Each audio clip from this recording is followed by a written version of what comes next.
बिस्मिल्लाहिर्रहमानिर्रहीम। अस्सलामु अलैकुम वरहमतुल्लाहि वबरकातुहू। ज़िक्र करने के फ़ज़ाइल। हज़रत मुआज़ बिन जबल रज़ियल्लाहु अन्हु से रिवायत है कि रसूल अल्लाह सल्लल्लाहु अलैहि वआलिहि वसल्लम ने फरमाया, जन्नत वालों को कोई हसरत नहीं होगी मगर जो घड़ी उन पर ऐसी गुजरी होगी जिसमें उन्होंने अल्लाह का जिक्र नहीं किया होगा, उस घड़ी पर उनको हसरत होगी। हज़रत अबू सईद खुदरी रज़ियल्लाहु अन्हु से रिवायत है कि रसूल अल्लाह सल्लल्लाहु अलैहि वआलिहि वसल्लम ने फरमाया कि बहुत लोग दुनिया में नरम नरम बिस्तरों पर अल्लाह का जिक्र करते हुए होंगे। अल्लाह ताला उनको ऊंचे ऊंचे दर्जों पर दाखिल फरमाएगा। रसूल अल्लाह सल्लल्लाहु अलैहि वआलिहि वसल्लम ने फरमाया कि इस कसरत से अल्लाह का जिक्र करो कि लोग पागल कहने लगे। बस तुम मुझको याद करो, मैं इनायत से तुमको याद रखूंगा। ऐसे लोग जो हर हाल में अल्लाह ताला को याद करते हैं, खड़े भी, बैठे भी, लेटे भी। ऐ शख्स, अपने रब की याद किया कर, खा अपने दिल में यानी आहिस्ता आवाज से, आजिज़ी और खौफ के साथ, और खा जोर की आवाज की निस्बत के साथ, उसी आजिज़ी और खौफ के साथ, सुबह और शाम यानी हमेशा। और हमेशा का मतलब ये है कि गफलत वालों में से मत हो जाना। और बहुत ज़ोर ज़ोर से जिक्र करना कोई सवाब नहीं, लेकिन अगर कोई बुज़ुर्ग जो शरीयत के पाबंद हों इलाज के तौर पर बतला दें तो जायज़ है। और वो इलाज ये है कि उससे बाज़ों के दिल पर ज़्यादा असर होता है, लेकिन इसका ख्याल रखें कि किसी की इबादत या किसी की नींद में खलल ना पड़े, नहीं तो गुनाहगार होंगे। जिन लोगों को अल्लाह ताला अपनी तरफ रसाई देता है वो लोग हैं जो ईमान लाए और अल्लाह के ज़िक्र से उनके दिलों को इत्मीनान होता है। खूब समझ लो कि अल्लाह के ज़िक्र में ऐसी ही खासियत है, इससे दिलों को इत्मीनान हो जाता है, इस तरह से कि उससे हक ताला में और बंदों में ताल्लुक़ बढ़ जाता है और इत्मीनान की जड़ ताल्लुक़ है। मस्जिदों में ऐसे लोग अल्लाह की पाकी बयान करते हैं कि उनको ना किसी चीज़ का ख़रीदना गफलत में डालता है और न किसी चीज़ का बेचना अल्लाह की याद से और नमाज पढ़ने से और ज़कात देने से। और अल्लाह की याद बहुत बड़ी चीज़ है, यानी इसमें बहुत बड़ी फजीलत है। ए ईमान वालो, तुम अल्लाह को खूब कसरत से याद किया करो। ए ईमान वालो, तुमको तुम्हारी माल और औलाद की याद अल्लाह से गाफिल न करने पाए, और अपने रब का नाम लेते रहो और सबसे अलग होकर उसी के हो जाओ। अलग होने का मतलब ये है कि खुदा ताला का इलाका सब इलाकों पर गालिब है। मुराद को पहुंचा जो शख्स बुरे अकीदों से और बुरे अखलाक से पाक हो गया और अपने रब का नाम लेता रहा और नमाज पढ़ता रहा।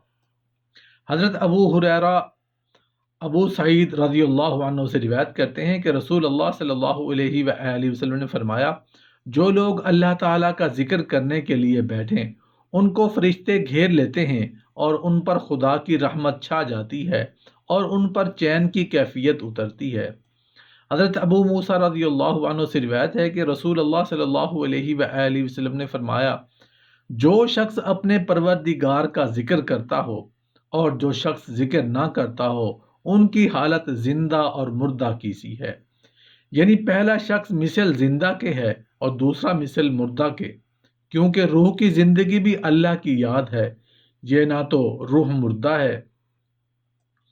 हज़रत अबू हुरैरा रज़ियल्लाहु अन्हु से रिवायत है कि रसूल अल्लाह सल्लल्लाहु अलैहि वसल्लम ने फरमाया कि अल्लाह ताला फरमाता है कि मैं उसके यानी अपने बंदा के साथ हूँ जब वो मेरा जिक्र करता है, तो फिर वो और अगर अपने जी में मेरा जिक्र करे तो मैं अपने जी में उसका जिक्र करता हूँ, और अगर वो मजमा में मेरा जिक्र करे तो मैं उसका जिक्र ऐसे मजमा में करता हूँ जो उस मजमा से बेहतर होता है।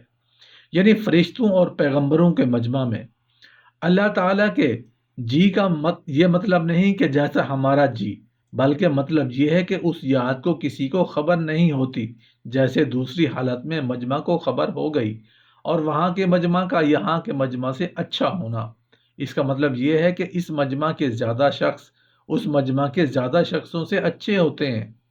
ज़रूरी नहीं कि हर शख्स से अच्छा हो।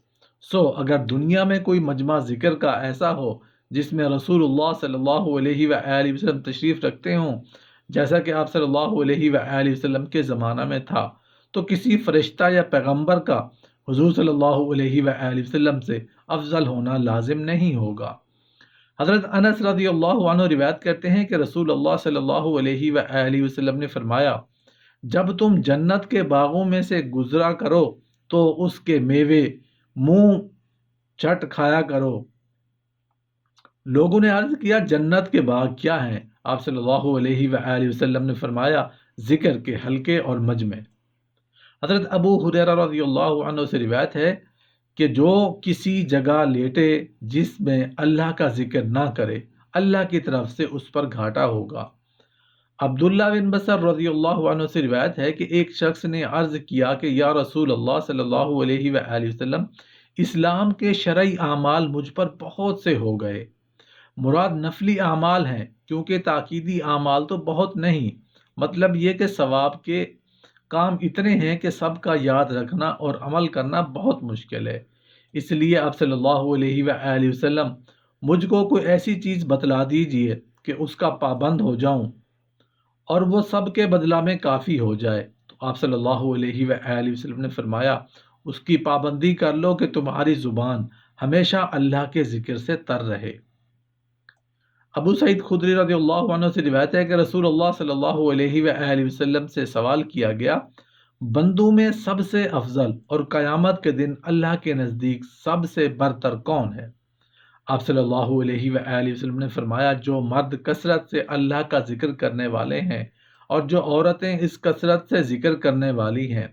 عرض کیا گیا، یا رسول اللہ صلی اللہ علیہ وآلہ وسلم، اور جو شخص اللہ کی راہ میں جہاد کرے۔ حضرت عبداللہ بن عمر رضی اللہ عنہ پیغمبر صلی اللہ علیہ وآلہ وسلم سے روایت کرتے ہیں کہ آپ صلی اللہ علیہ وآلہ وسلم نے فرمایا کہ ہر شے کی ایک کلائی ہے اور دلوں کی کلائی اللہ کا ذکر ہے۔